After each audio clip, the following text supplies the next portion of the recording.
What's going on, everybody? Welcome back to the More Than Philly Sports Network. Happy Friday to all of you. Today is the 21st of May. Here in the year 2021, 6:19 p.m. here on the East Coast. We have a lot going on in the sports world at the moment. We do have the Western Conference Final play-in game to determine the 8th seed. Also, the PGA Championship underway. As always, joined alongside by my co-host, Gaven, Tony. Gaven repping the Sixers gear today. Big game Sunday, Sixers-Wizards in Philadelphia, 1 o'clock. But first of all, how are you doing on this fine Friday? I'm doing good, Zach. I'm a little bit amped up for tonight.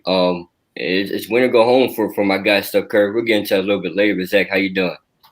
Doing good. Excited to be here. We have our first full week in a while. I know we've been working to get it. We had a guest on Monday. Tried to get a guest Tuesday. We're probably working around to get possibly next week. But I'm excited. We have a lot to go over, a lot to break down. It's going to be an exciting weekend in the basketball world.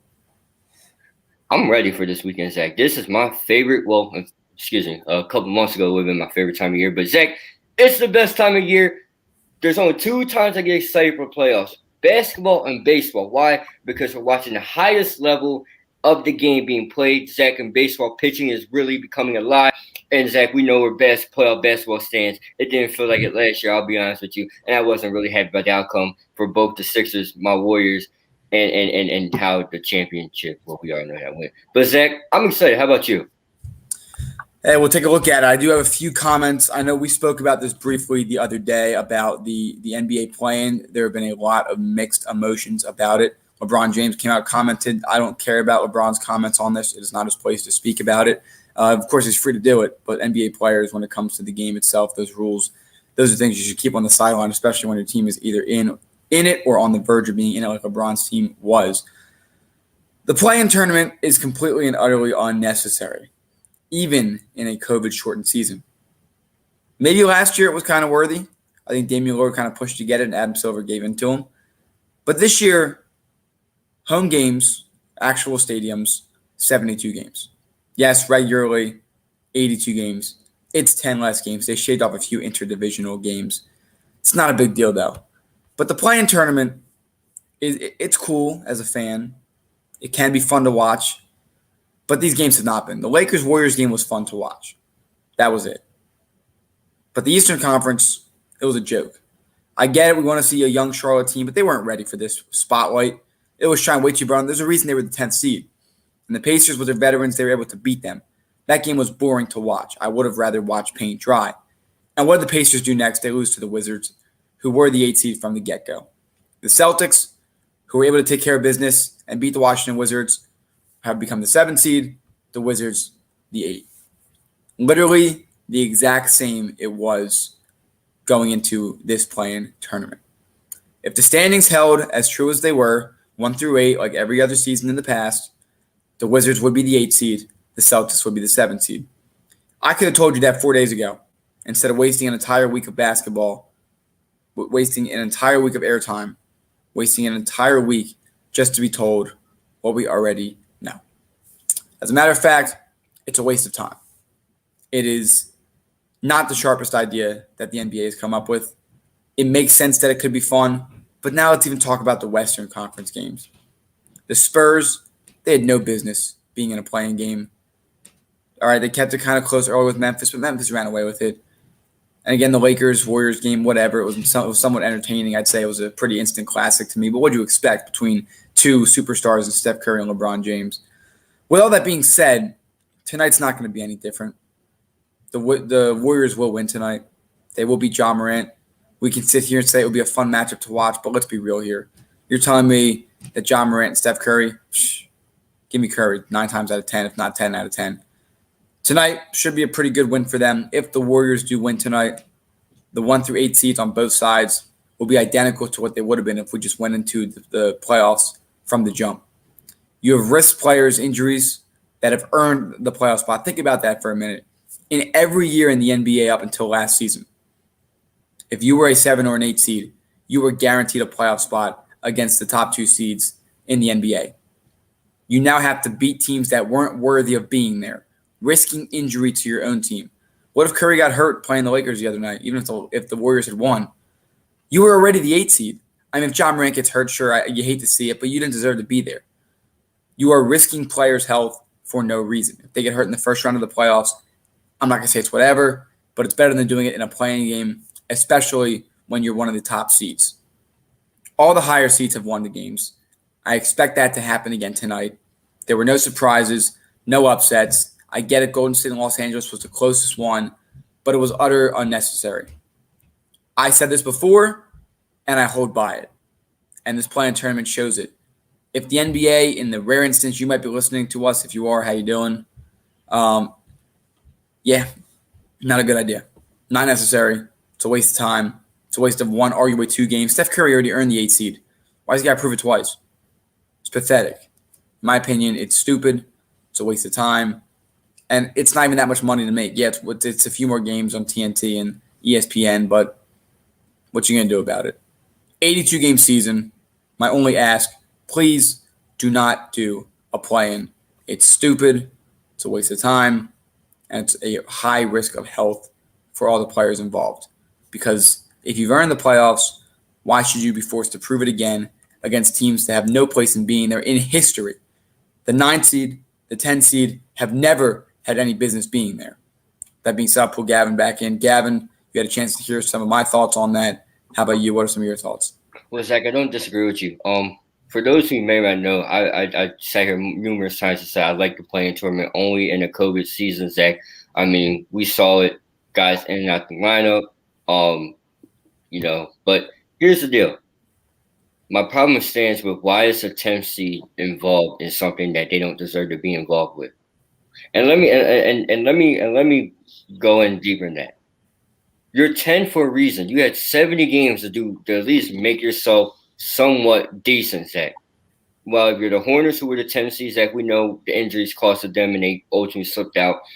If LaMelo Ball doesn't get hurt, I think they still would have been in the play-in tournament game, but I don't think they would have been to the point where they would have one and done situation. They would have had two chances. But when you look at San Antonio, they didn't deserve to be there. But the 10th seed had no business. So, Zach, if you want to talk about the 8 and 9, we could talk about that. But once again, Zach, how close is 8 and 9? Like if you go back to last year where it was a half game or a game back, I could see having a play-in tournament. But the play-in tournament as a whole, Zach, I don't disagree with you. It's risking players' health. You're tiring out. I mean, poor 8th seed, the Warriors win tonight. They don't get any rest. They're back at, I want to say, Sunday, right? And they would be at Utah, which is not a fun place to be. You're risking players' health. You're basically disarming the 8th seed as it already is, because the fact of the matter is they're going to be tired already. And a well-rested Utah team that's getting Spider Mitchell back, that's another thing. And another thing, Zach, I want to bring up is this. For a money grab, Zach, I understand they didn't make a lot of money, but they did lose a lot of money last year because, Zach, the playoffs times is a lot of revenue for the NBA because all the games are on television, whether it's on NBA TV, whether it's on ESPN, TNT, ABC, that's going to air Brooklyn tomorrow night. I understand that. And the revenue coming into the game, I get it. There's another way to do it. If you think a play-in tournament for you to grab, a quick little, I would say what, $1 million. Like I'm not really off the head. I don't know how much it was made. That's poor. When you have guys like LeBron James coming out and saying what he says, Zach, his comments don't matter because it kind of came off as sore loserish at the moment of time. Zach, I'm not even trying to be that Jordan guy today. I'm just being honest. When I say that, the timing did not seem right. Would I like to see a play-in tournament next year? No. But Zach, I want to propose this idea to you. If we see another situation where it's a half game or outside of the AFC, would you like to see the 8 and 9 play if it's a half game or tied record? Possibly. Tied record maybe, but again, it comes back to this games during the season. Where were you when you were playing each other? You play your conference 3 times, at least, sometimes 4 if they're divisional. Where were you then? No, I think that it's a good idea, but at the end of the day, you got to earn it during this 82-game stretch, in this case, 72 games this season. I don't disagree with you, Zach. I mean, I'm all for opportunity, and especially playing basketball at a high level. You're right, Zach. The only game that we look forward to, me and you, was ultimately the Warriors versus the Lakers, and Zach, I was pretty pissed off about how that one played out, but we're not going to get into that. But let's be realistic, Zach. I mean, no game was really competitive. Last night wasn't competitive if you're Washington.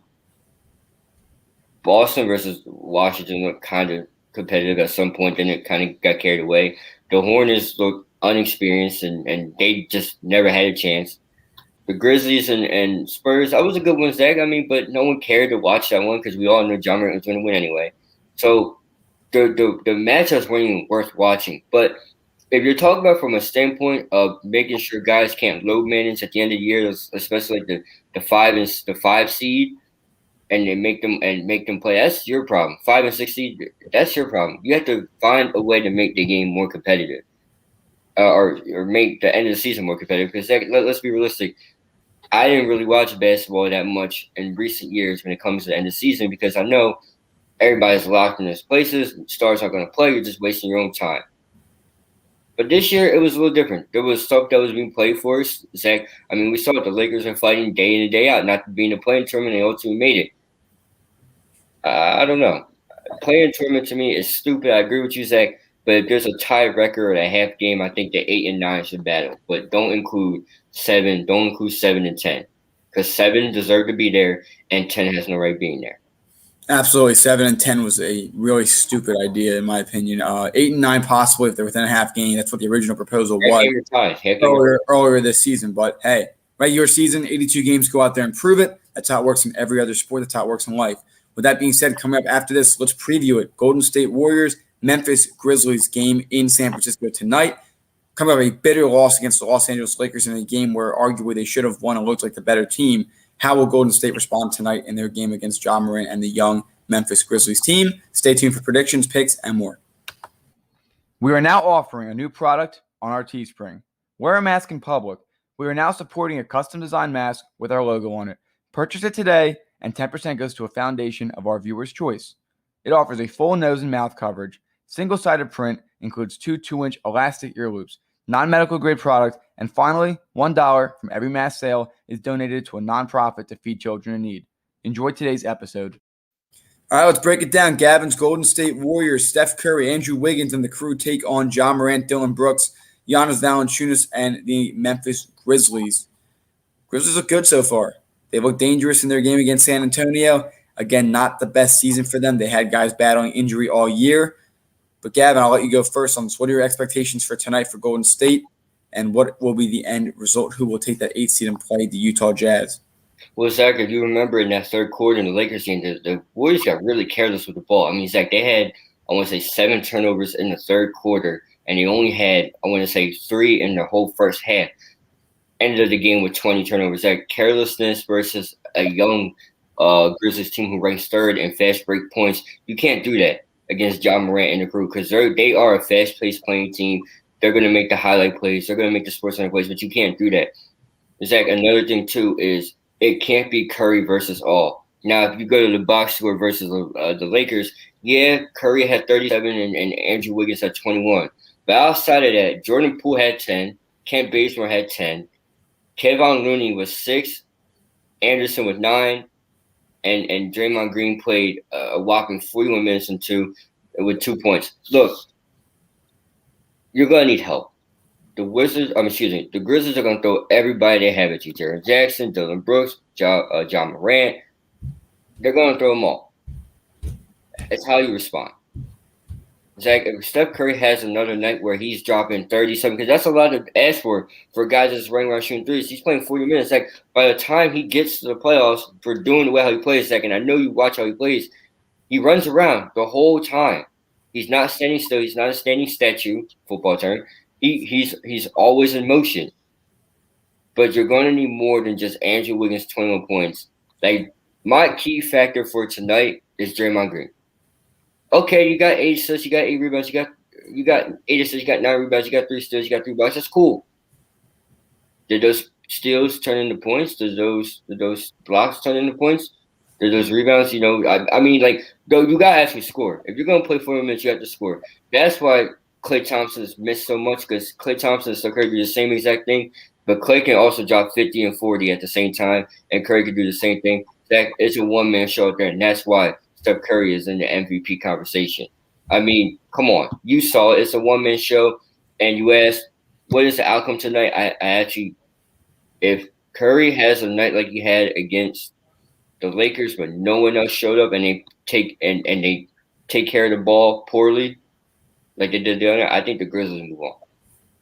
So I'm gonna go Warriors because I'm a Curry guy. But if they had another night like they gave the game away, the Grizzlies are moving on. Yeah, they can't be sloppy with the ball tonight. That's for sure. Was very costly against a veteran team in the Los Angeles Lakers, but they'll catch a break tonight. It's a younger team. It's a much less skilled team. I'll take the Warriors as well. I think they'll win pretty handily, 115 to 100, 105 at most. I think they take control early and hold on to it the whole game. There's too much experience on this team. There's too much of everything on this team to be able to fall down to a team like Memphis. The only way they lose is if Valanciunas really gets his way inside and has a night like he did the other night, but you also need John Morant, Dillon Brooks to do their parts as well. And just finally, Draymond Green, he's got to score. He's got to really do his part, at least 15 or so points from him. That's a tall ask for a guy who really doesn't do it anymore. I mean, Zach, you criticized me in a friendly way of saying, well, Draymond Green did everything else. I said, that's cool. True. That's cool. He did everything else. That's fine. But the one thing I always say about Ben Simmons is at least he gives you double-digit points. If Ben Simmons is going to have a night where he's playing more defense, he still is going to give you at least 10 to 15. And we are okay with that. You're playing 41 minutes and only have 2 points. Why did you even play? Like, you should just stay on defense. It's really four on five. I mean, Zach, that's harsh for me to say, but it's the truth. If you give me 41 minutes, I can give you more than 2 buckets. Like, I mean, you see me back in the Y days. I mean, you know what I'm saying? But, it's like Draymond Green and Andrew Wiggins are my key factors. They have to go off as well. Andrew Wiggins has to go have another night like he did defensively versus LeBron James in the first half, Zach. But he also has to have another great scoring night.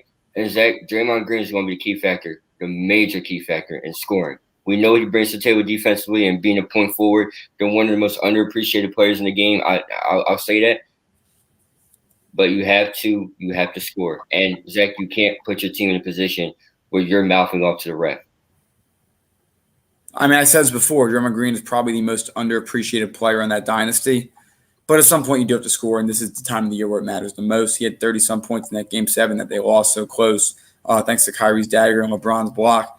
I mean, look, this is going to be a tough situation, but this is a team that is definitively worse than you, Golden State. Go out there and win it tonight. That's all I have. That only message I have for them. You got to play like there's no tomorrow, because Zach, there really isn't no tomorrow. Remember, I mean, look at this Grizzlies game last game they played. John Morant had 26 and 6. Dillon Brooks had 24. Jonas Valanciunas had 23 points and rebounds. And then Jared Jackson had 10 and 4. When you have 3 people scoring 20 versus a guy and Steph Curry that drops 37, all right, and Andrew Wiggins, you automatically lose just like that, because Andrew Wiggins only had 21 and Curry only had 37. Those 3 guys dropped 20 apiece. And we know Jared Jackson can do the same thing as well. Zach, we're going to see the best high-level basketball tonight, but I just think it's going to be Warriors role players that are going to cost them this game. And real quick, Zach, if there's a reason to make Steph Curry's MVP case even better, he's balling with a bunch of G League players. I wouldn't go that far. Andrew Wiggins is a pretty good player. I know they had Oubre a lot of the year before. I mean, spiritually, Zach, come on. I mean, okay. This is the first Warriors game I watched where Andrew Wiggins actually participated. He had himself somewhat of a fair outing in the past, but look, he's not what he was made out to be. We saw that in Minnesota, so I mean, we know how that went down. And they only used 3 players off their bench. The Golden State Warriors did. Yeah, they'll be tired tonight. They'll be tired, and again, this is my point. They earned the 8 seed, and they're going to have to play 2 games before they can even go to the playoffs. So, case against the plan. And think about it, John Morant's going to be really motivated to go this year, Zach. He got robbed of it. He was the AFC last year, to be honest. He got robbed of it last year and ended up having to play for it. And they lost. And he lost. So I wouldn't be surprised if John Morant comes out really motivated, knock out the defending champ at one point, and maybe MVP to go to the playoffs. So we'll have to wait and see. Quite possible. With that being said, MVP finalists are Joel Embiid, Nikola Jokic, and Steph Curry. So there's a chance for Curry. However, we do think it's going to be Jokic most likely. Although who's most deserving of it, that's really the essential question. But with that being said, as we begin to wrap up today, Phillies, Red Sox tonight in the home series continue to struggle. They are 500. They're going to need some big wins this weekend. That's all I have to say about that. PGA Championship continues to be underway. Is Dustin Johnson doing good, Zach? Can I hear some good news? I do good news. I promise. It's in the golf. Brooks Koepka, who came off a knee surgery a few months ago, is leading the field right now at 6 under, as well as Louis Oosthuizen. Dustin Johnson most likely misses the cut at 5 over. Bryson DeChambeau continued to make some noise as well. Justin Thomas most likely missing the cut. A lot of notables missing the cut this week. Patrick Reed, as I pointed out, Dustin Johnson and Justin Thomas, the 1 and the 2 in the world. John Rahm as well, the number 4 in the world. It's a tough course, but it's going to be a fun weekend making up for it. Phil Mickelson tied for second at 5 under par. How is that good news for me? Okay, I saw, first of all, Zach, I was watching earlier this morning. Phil Mickelson had one of the worst swings, and it goes into the water, Zach. And the next shot, he lays it right next to the hole and still was able to par it out, acting like nothing ever happened. That's fantastic. That's crazy to see that. But Zach, I'm upset. You said it was good news. How's that good news? The person I picked is going home. I mean, the 50-year-old's in second place. That's good news. How is that good news for me? I didn't pick him. Tiger Woods, I need you back, man. I really do. I mean, every time I pick somebody else, I just don't do well. This is my second time picking Dustin Johnson, and I'm losing. Yeah, he's missed the cut in back-to-back majors now. Quite concerning. But look, big games this weekend. Heat and Bucks, Mavericks, Clippers, Celtics, Nets, Trailblazers, Nuggets, Wizards, Sixers on Sunday, Lakers, Suns, Hawks, Knicks, Heat, Bucks, Trailblazers, Nuggets will be on Monday. So those are the Hawks, Knicks, actually the last game this weekend. Coming up next week, we're going to be able to look at all these games, see how the first games went, Sixers and Wizards. Before we go, Gavin, predictions for that game. I assume starting 5 will be the same for the both that's been as of late. I'll take the 76ers in somewhat of a close game, but I think the Sixers pull away late in the fourth quarter. I got the Sixers in a close game. They're going to give you a scare, Zach, like they always do in every playoff game they play, the first one. I'm going to go to Sixers 105 to 101. 4-point game for you. Yeah, it's going to be a close one. I think it is. Everybody's trying to make that Russell Westbrook-Joel Embiid rivalry more than it really is. But hey, they're having fun with it. So why not? You're the one that feeds into it, Zach. Remember, you're not a big Russell Westbrook guy. But I'm not acting like we have a rivalry with Washington because of him. Real quick, Zach. I got 2 quick points, 2 quick major points. Brooklyn's going to come out and dominate against Boston because Boston's going to go against Brad Stevens. And Zach, when we come back on the show Monday morning, the Lakers will be down 1-0. But it's going to be a close game. But Zach, there's something that's going to happen in that game that we're going to be talking about Monday. We'll see what happens. Chris Paul, LeBron James is going to be a great series. With that being said, we're wrapping up here early today on Friday. We hope you all have a phenomenal weekend. A lot in store for this whole week. A whole week back, 5 days straight. Thank you again, everybody. We appreciate you all for the love and support. We'll see you all next week. Let's go Sixers. Have a good weekend, everybody. Let's go Sixers. Let's get it. Come on. I'm excited. Come on, Zach. You excited? I'm excited for it. First playoff game at home in 2 years. And you'll be there on Wednesday. And ladies and gentlemen, I might try to sneak my way in, steal somebody's ticket. No. Possibly. Thank you again, everybody, and have a great, great weekend. Go Sixers, everybody. If you enjoyed today's video, make sure to like, comment, and subscribe if you haven't. In addition, hit that bell icon and set it to all to get reminded of when we go live.